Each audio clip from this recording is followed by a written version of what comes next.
Hello, this is Caitlin, your host of the Homegrown Hopes podcast. Today I'm coming to you with my friend Mandy, and we have a really fun conversation about health and healing health issues, as well as how to reach your goals with baby steps, and also how even once you reach those goals, it doesn't always feel like you know what you're doing, and you never really arrive. I wanted to give you a heads up. The audio in the very beginning of this podcast was just a little bit wonky. It was my very first time ever recording a podcast with someone else, and there was a little bit of interference on the microphones while I figured out what I was doing, so bear with me. Hang tight through the first few minutes of the episode. It does get better, and I hope you enjoy. If you felt the pull to slow down, to create and cultivate a more homegrown life that's simple and fulfilling, and to truly enjoy the magic of ordinary days, then friend, you found your place. I'm Caitlin.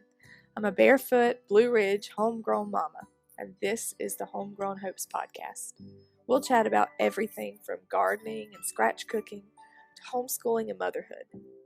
With some sarcasm sprinkled in, of course, because I am my daddy's daughter, and Lord knows I'm fluent in that. Just know that whatever it is we're discussing, I am by no means an expert, and I'll never claim to be. I'm just sharing my experiences, the good and the bad, and making the most of the little moments in between. I'm so excited you're here, and so humbled that you've chosen to follow along and hopefully join me in cultivating our homegrown hopes. Hey friends, this is Caitlin. I'm here with my dear friend Mandy Nix. We are actually recording live together. This is not remote, so we'll see how it works out. Mandy and I have been friends for several years. She is a registered dietitian. She has a nutrition counseling business, and she also runs a thriving family farm. So Mandy, I will give you a second to give a little background on yourself. Okay, thank you.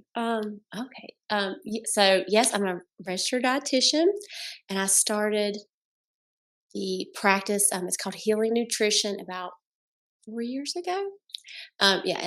We have a family agritourism farm. Me and my husband, I have to say, he's really the farmer. I'm along for the ride. You do a lot of the work. He doesn't know how to market. He doesn't. Or You're the marketing queen. Farm education. Yeah, we make a good team. We actually make a good team. Yes, that's the beauty of it. Yeah. We're in the foothills of Western North Carolina, and her farm has become kind of a staple here in our town. People are creating memories there every year. It's still fairly new. This is your second year. Second year. But very successful first year. I think it's going to become a very special spot here in our town. It already has. I've got a lot of growing to do, but it's it was a dream. I mean, it was a 10-year dream. Yeah, so that's kind of what we're going to talk open. about. Yeah, that's kind of what we're going to dive into today. We've been actually talking off recording for the last 30 minutes. So we looked down, we're like, oh, we should probably hit record and get on with this since we have busy schedules. That's what we were kind of talking about. We have so many different things that we could talk about today.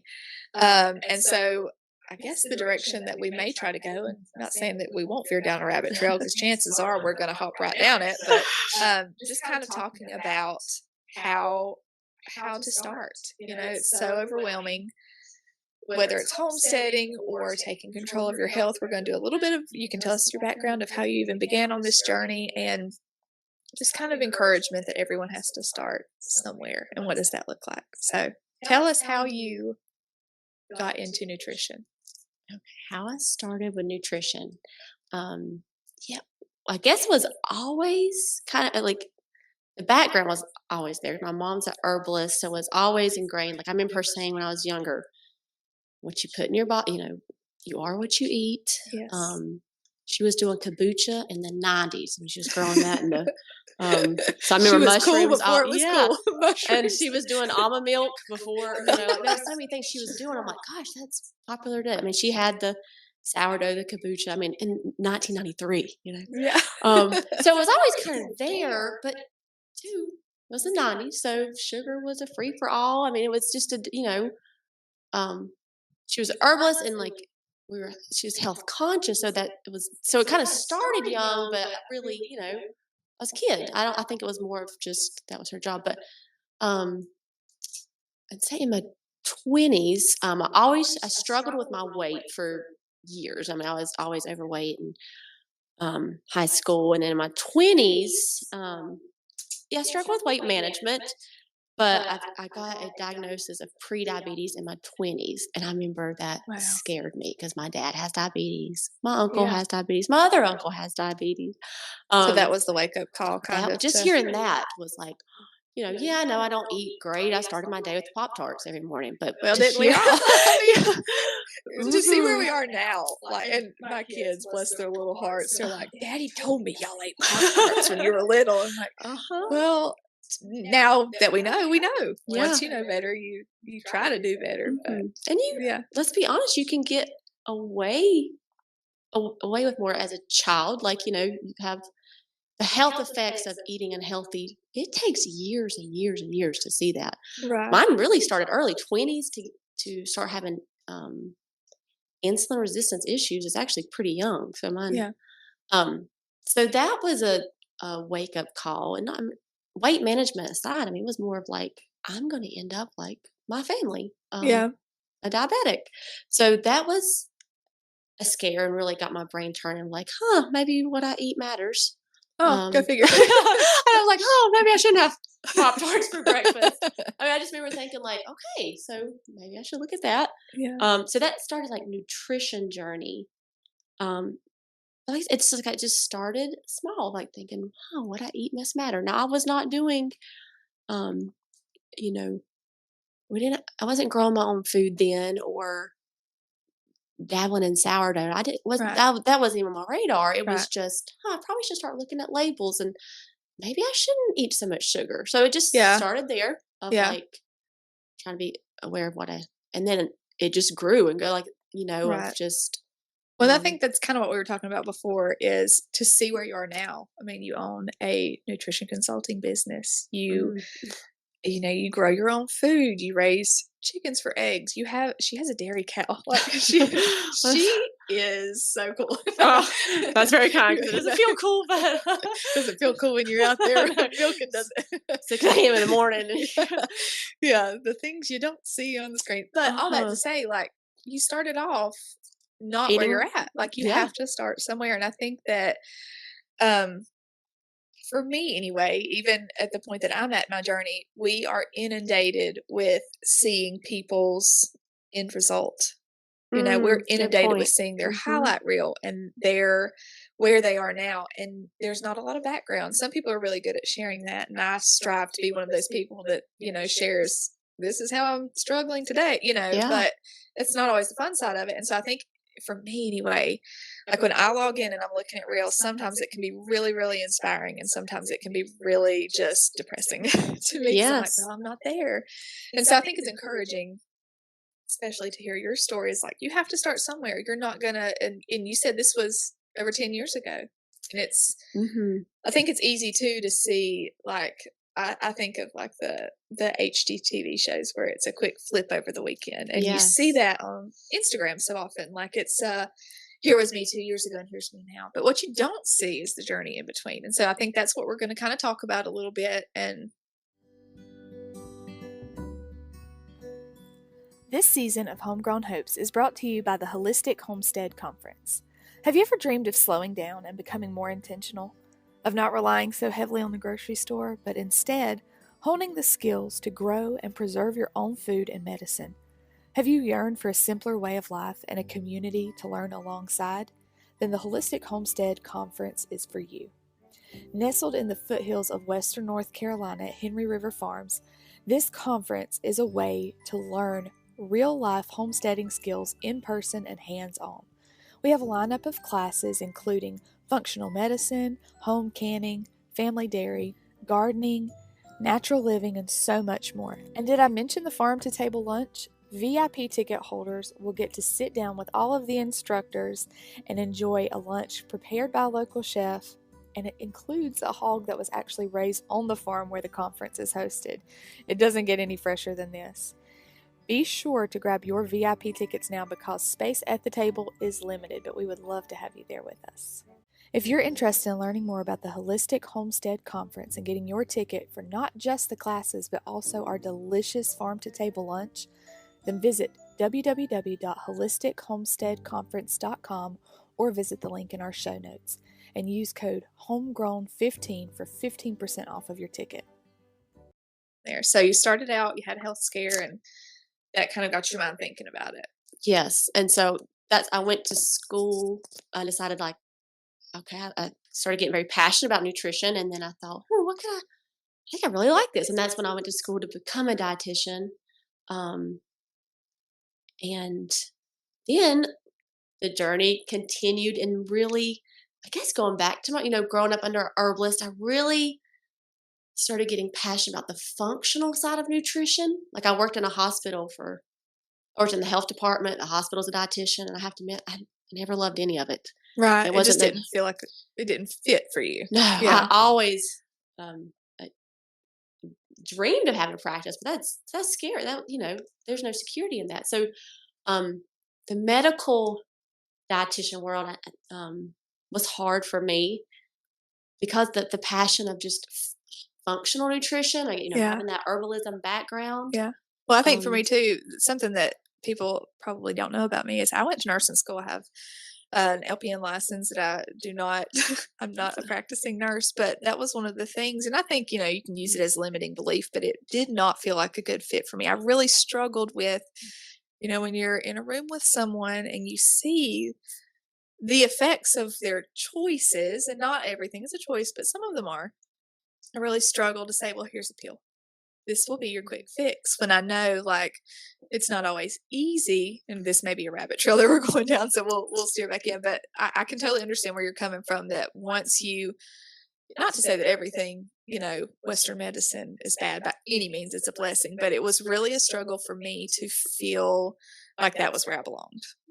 Mm-hmm. So I can totally understand where you're coming from. Yeah. And find that you're the balance. Yes. I know. Yes. Functional nutrition. We just had this conversation off mic also about. We went to the dentist today. Oh, good. Yeah. I was like, man, I dread going to the dentist or the doctor with my kids, because I feel like anytime you ask a question, it's frowned upon. And I did not have that experience today. So that's what we were talking about. Like, it was such a breath of fresh air to be validated in we could look at that. That's an option. Let's do it. My dentist actually said, I'm going to have to look into that. I'm not sure. And I was like, oh my gosh, you mean I'm not crazy? So yes, finding the balance is yes. And I felt like you said, thinking for yourself and taking control of your health. Nobody is in control. No doctor, no dentist, no dietitian, not your spouse, right. Only you. And I just think of and no one's going to advocate for you or for your children as much as you will for yourself. Mm-hmm. And not, yeah. I don't think that I know more than my dentist or my doctor, but it's okay to ask questions. And so I think for me and you as well, probably starting to ask those questions and seeing that there is another side of all of this health stuff. So you were leaning towards the functional side of things. Yeah. Functional nutrition. Definitely appeal. Just seeing more of a whole body approach. Instead of I remember when I was doing my internship and I had to sit on a diabetes education class, and the diabetes education, the dietitian was showing them, instead of eating ice cream and cookies, here's sugar-free versions of ice cream and cookies. And I just remember then thinking, it was almost like, here's a fakier process, just swap sugar for aspartame. And I just remember thinking just thinking, that doesn't feel like what I want to tell people to do. Not just here's a swap, sugar-free swap. And I thought I thought about talking about whole foods, about more of the big picture of what's the whole diet look like? Is it, instead of let's swap your sugary foods for sugar-free versions of those foods. Right. I mean, even then I just remember thinking, oh gosh, I chose the wrong career.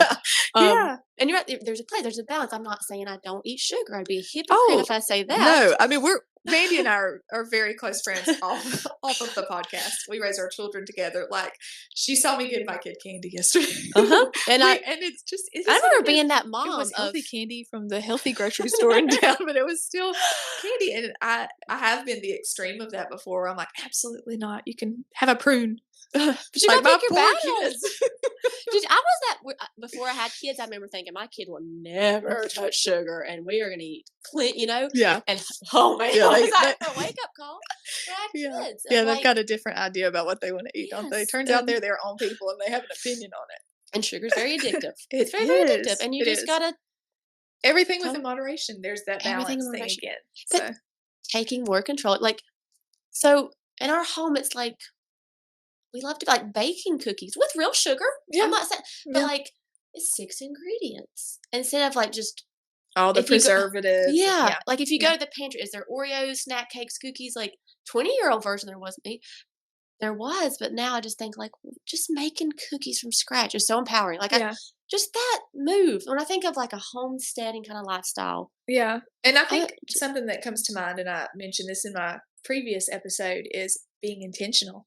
You have to slow down and plan to bake cookies. That sounds daunting. It's not that hard to make homemade cookies, but it's harder to pull the ingredients out and invite the kids in the kitchen and to wait on them than it is to grab an Oreo.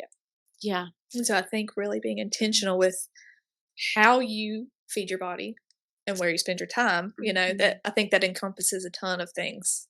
And sugar will probably more likely be in check if you're making it from scratch. Right. It's a whole process. You're right. You're Yeah. gonna have to. You're probably not going to bake a batch of cookies every day. Yeah. But how easy it is to go to the pantry, grab a Easy. sleeve of Oreos Easy. without a thought. Yeah. So it's not. It's. I love that. Like, just being more. I'm not saying cut out all sugary foods. I'm saying, is it mindless? Do you just go and grab it, or do Right. you like, hey, if we have a treat, we make it from scratch, so I know what's going into it, and it's Yeah. No, I think that's really important, and I think that's we seem to be coming back to the balance thing. balance is a good Balance word. is a good thing, and sometimes we're not always in balance. Oh yeah. Okay, so you at this point have realized that you're leaning towards the functional side of things. Now, how does that play into you where you're at now? You now are a mother. Mandy has 3 kids. Was there another part of this journey that made you think, "Oh, I want to grow my own food and have a cow"? Oh. Like, how did you get to that point? Okay, so I married a farmer, I guess. Okay, well, there you go.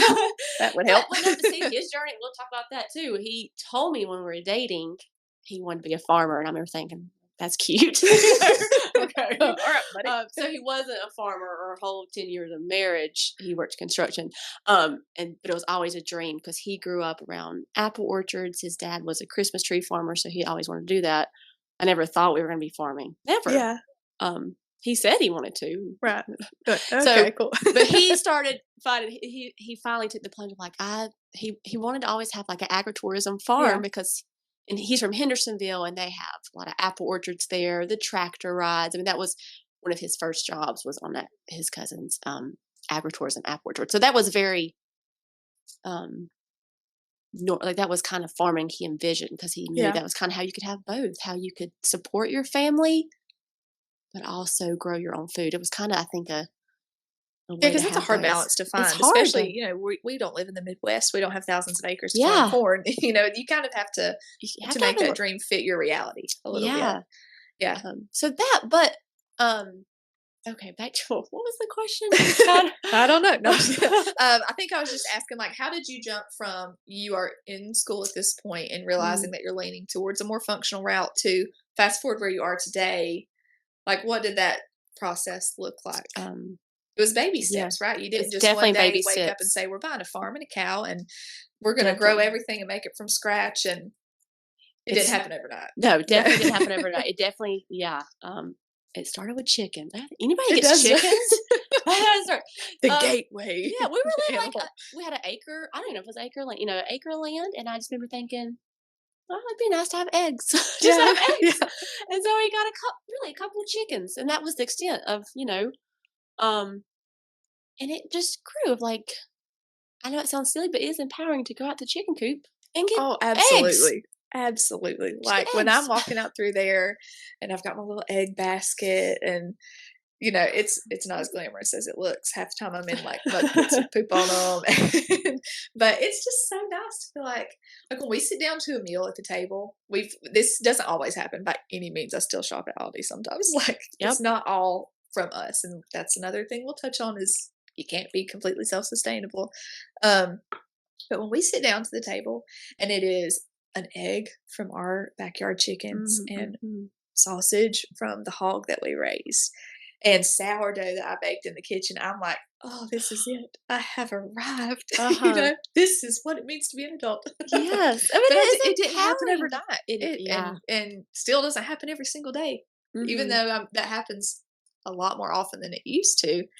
It's not every day. And I think that, like, when I see someone on Instagram and I see them baking from scratch, I automatically assume, like, that's what they always do. And I just think that, behind the lens, like, that is not what, and I say we, you bake sourdough and share it. You share a lot of nutrition information. I have shared sourdough on all of my social media things, but I'm not always baking sourdough. Like, sometimes I don't feel like doing it. Yeah. Sometimes I don't. I've gotten better about freezing it and, like, having it on hand. Yeah. But I mean, sometimes I still buy bread at the store. Oh my gosh, I can't believe I said it out loud. Yes, back to balance. Yeah. But the more you do it, or the more you do, it does empower you. It does empower you, and then it's it's not so scary. Like, look at where you are now. If I was just at the beginning, I'd be like, oh my gosh, that is so overwhelming. And I'm sure that would look the same way to you 10 or 15 years ago. But just knowing that it's baby steps. Like you said, you start off on less than an acre of land with a couple chickens.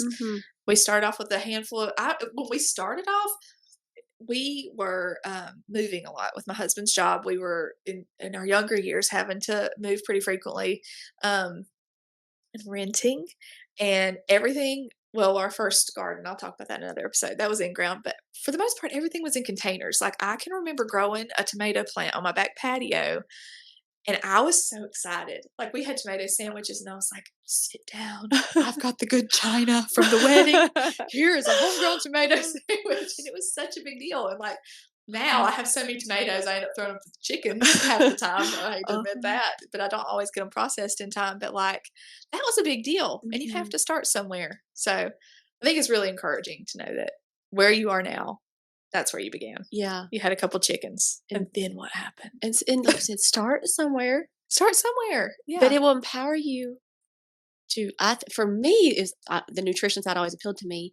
It'll empower you to take more, for me, like, more control of my health. Like, I'm not so far removed from where my food comes from. Instead of going and buying something, my eggs come from my backyard. So it started there. Yeah. But then it just led to more of, like, just cooking more from scratch. I know that sounds simple, but just if we have, it started with baking because I love to bake. Yeah. And it started like, well, instead of buying cookies, let me make them with real flour. And I'm sure that's like second nature to you right now at this point, right? Like, I can whip up homemade pancakes and I don't even measure it. Like, I don't even measure it. I just look at it. I'm like, it looks like a good consistency. And sometimes they're fluffy and yes, pour a little sourdough discard. I don't know how much. Oh, okay, good. Sounds good. But, like, me 10 years ago, I would be on Pinterest. Like, what's the fun? And I think it's just a muscle that you have to exercise, and you become more comfortable with it as you go along. I think, and it will become normal. It will become normal. Yes, it will become your new normal. It won't be such a novelty thing. Like, I made from scratch pancakes this morning. Can you, with my sourdough starter. But this is coming from 15 years ago. I'm not kidding. Pop-Tarts for breakfast, a lean cuisine for lunch. Yeah. And, like, the thought of making something from scratch, I'm like, what do you mean? What? Yeah. And I'm just like, I'm not, like, if I can do it, anybody can. But it is more of like, no, anybody can make cookies, but you just have to start. Like, start somewhere. Start somewhere. Like, and it will grow.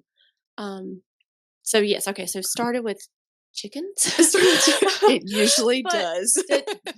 It grew into, I started baking. And baking came first. And then I was like, we don't need to buy cookies with high fructose corn syrup as the second ingredient and bleached flour. Because then I started getting more, I'm like, high fructose corn syrup, really? What is that? That can't be good for you. Yeah, that doesn't even sound good. Yeah. And we bleached flour. Just even that was like, bleached. I know, like, we've become so desensitized when you look at a label and it says there's bleach in your food. I know, like, that can't be good. Should we question that? Yeah. So questioning more. So of course I started making more from scratch. Right. And then, it just kept growing. Now when I think of, like, the last 2 years, like, getting a cow was really special. I think That's that was just a big something deal. That is a big and deal. that was really so. Okay, let's talk about what it looked like when we brought the cow home. Okay. Never milked a cow in my life. Did not grow up on a farm. We brought that cow home from Kentucky, a 6-hour drive. And we're like, what do we do? Me and my Somebody husband were Google cow like, you should have seen us. Google search. We were hand milking it. Of like, nothing's coming out. I don't know how many times we said, what did we do? What did we do? So of course, it was not glamorous. She's here now. We've got to do something. She was ornery. I didn't know how to milk a cow. My wrists were so tired within 15 seconds. And I thought, what do we just do? Well, we have to I've milk actually her. milked Mandy's cow. I'm like, how do you not have forearms like Papa? It is such an arm workout, but you figured it out. And then we got a electric milker. We are not hand milking our cow. Well, and how really beautiful cool is that, though? How beautiful is that? Because I feel like I'm kind of one of those people, and I am recovering from this, but I am one of those people who will like be the martyr. I will die on the hill of like, no, I have a dairy cow. I have to hand milk her because that's my time to slow down and connect with. No, like if this is not the season of life that you're in, if it's going to hinder you from actually doing it, then make it work for you. So if an electric milker is working, because you guys are busy, like I can't even express in one episode how busy this family is, like, but in a great way, like in the way that you want to be busy. Yes. But if you're so busy that hand milking or electric milking like makes it accessible, then that's a no-brainer, right? And for me, who are you proving it to? And for me, it was back to the nutrition. I started really researching like raw milk benefits, and it's like just that my nutrition mind, like I was like, I really think raw milk look for this in a future would episode be so beneficial. That's another story for another day. Pasteurized milk versus raw, and I just we will. and so that grew, like raw milk wasn't even on my radar 5 years ago. Oh my gosh, like not at all. And I would have never even thought about that when I was growing a tomato on a patio. Didn't even know raw milk was a thing. Like, I feel like you have to, eat the elephant one bite at a time. Like, there are so many things I will never, ever know all there is. And we were both, we're not an expert at any of it, but just we take more control and just kind of like, Yeah. Well, I think there's something really beautiful about being an amateur, and you don't have to be an expert. Like, nobody's telling you that you have to know it all. But look at where you are. Like, to some people from the outside looking in, you have arrived. We talked about this. Like, Mandy, oh my gosh. I wish I know you could see a day in the life. Like, no, I mean, tears with homeschool and out there and poop. The cow's out eating strawberries. The cow just got out eating strawberries. Like, obviously it's never as glamorous as it looks, but I'm thankful for all, like, leaving the hospital is scary, so scary. But so you're rewarding. out on your own with your own practice. That's huge. That's a huge leap of faith. It's been scary all along the way, but the more rewarding at the same time. So it's like, do you think it's been? And this isn't true for everything, I'm sure. But is it maybe like the road less traveled can be a little bit more difficult? A little bit. I mean, it's harder to milk your own cow than to buy it. But do you think that the benefits outweigh how hard it is? And I think that, like, I personally really appreciate earning something, working for something. Like, I just appreciate it more. Yes. I always think about, like, you choose your heart. Like, I'm not saying, like, when I go back to nutrition, like, being overweight and not being able to go up a flight of stairs or play with your kids or grandkids, having the diabetes, then it takes a toll on you.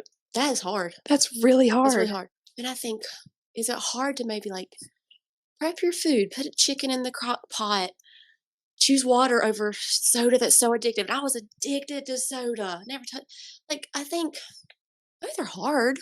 Like, it's easy to not think about what you eat. Just not think about it. But I think about, like, the consequences sometimes of doing that and being so far removed and never thinking about what goes into your body. Being headed on that, having the pre-diabetes and watching family members struggle with diabetes and heart disease and heart attacks. I mean, my dad had his first heart attack in his 40s. Gosh. I'll be 40 next year. Like, that feels so like, it's not, like, it really does matter. It does. It's a different kind of mean hard. It's easy. Right. No. It doesn't mean it's easy. No. And I think that comes back to, like, the world that we're in of the highlight reels. Like, it looks easy to be out there in your flowy little skirt gathering eggs. My kid's not fighting. Yeah, my kids are in a perfect line behind me. If you watch my most recent reels, it's all voiceover or music because, like, in the background, somebody's screaming at somebody, or it's not as beautiful as it appears to be, but it's worth it. It is well worth it, and so. And I think this will probably be an episode for another day. We're going to have to wrap it up. We've got appointments, but got to get out of Mandy's office. She's busy. But like fighting imposter syndrome, I think I have that so much as a quote unquote homesteader. But you just have to start small and start somewhere. Like, who defines what that is? Who gets to tell us if we are or not? And picking one thing is like. Maybe you just start with sourdough. Yeah. Maybe you just start with reading the labels when you go to the grocery store. Yes, that's such an easy step. Tomatoes in a pot. I know that I can almost guarantee it will lead to something else. Yeah, it's a domino effect. Yeah. And I think it's good to tackle it in that way because it is so overwhelming. Like, pick one thing. One small thing that you can say this month or this year even. This is my thing I'll learn. And become confident in it because confidence builds confidence. Then you feel better about tackling the next thing. So yes, actually, I always when I think of if you feel like you have to do it all and want to do it all, you're going to set yourself up for failure. It's going to be so overwhelming. So almost it's a guarantee. Yeah, but accomplishing some goals.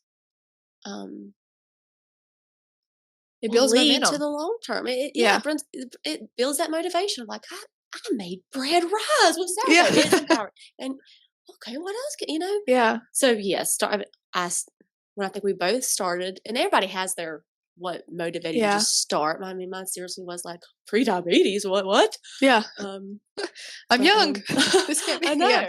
Yeah. But yeah. I know. Yeah. And you still, I'm sure, even overnight did not like immediately turn into a new person. No. It was a process. Oh gosh, yes. Yeah. Yeah. Okay. Well, I feel like we've just like hit the tip of the iceberg, but time is up for today. So one thing that I did want to mention in this episode is Mandy and I have these conversations pretty frequently. We see each other every week, and like we ended up always just going down the rabbit trail of all this, but one thing that has been really important to us is like we realize the more friends that we talk to in our community, we're not the only people that feel this way. There's so much to learn. And so Mandy and I have made an opportunity to share knowledge. Yeah. We have a really exciting thing coming this year. So I just want to kind of give a little oversight of that because there will be another episode where we just talk about the Holistic Homestead Conference. Yes. Yeah. It's going to be in our hometown. We're in the foothills of Western North Carolina. It's going to be on Mandy's beautiful family farm. And this is what we're calling natural living education for the dreamer and the doer. Whether you have never grown a thing, never baked your own bread, or you are 10 years into this journey, I can guarantee you will learn something here. Yeah. Yes. And I think that's what it's about from where we were 15 years ago and to where I want to be, I hope in 50 years. I hope. And I think if you cannot, you will always, if I'm reading something, it's either homestead or nutrition related. Yeah. And I think I will be in my 60s, in my 70s. Oh, yeah. My mom's an herbalist and she's been doing it for 40 years and she's still learning. Isn't that beautiful? Lifelong learners. That's what I strive to be. I never want to feel like I know it all because there's no way. But at our conference, we are going to have classes all day long. We have educators. It is not us teaching it. We have brought in the professionals. We have educators coming from all over our region. And we have classes on everything from sourdough to canning to processing your own animals. Functional medicine. It's a really neat lineup. Yes. I'm very, very excited. And, I even, like, when we were seeking people out for this, I'm excited about the classes. Like, there are things that plan on, I won't be hanging in the background and listening in on these classes. I don't know who's working that day, but. Yeah, we're going to have to hire somebody to do it. Our children, that's why we had kids. Can we say they don't, like, they're 10, so yeah. I don't know what the age is. Mine is very excited. He thinks he's directing traffic. Hopefully you have traffic to direct. From your lips to God's ears.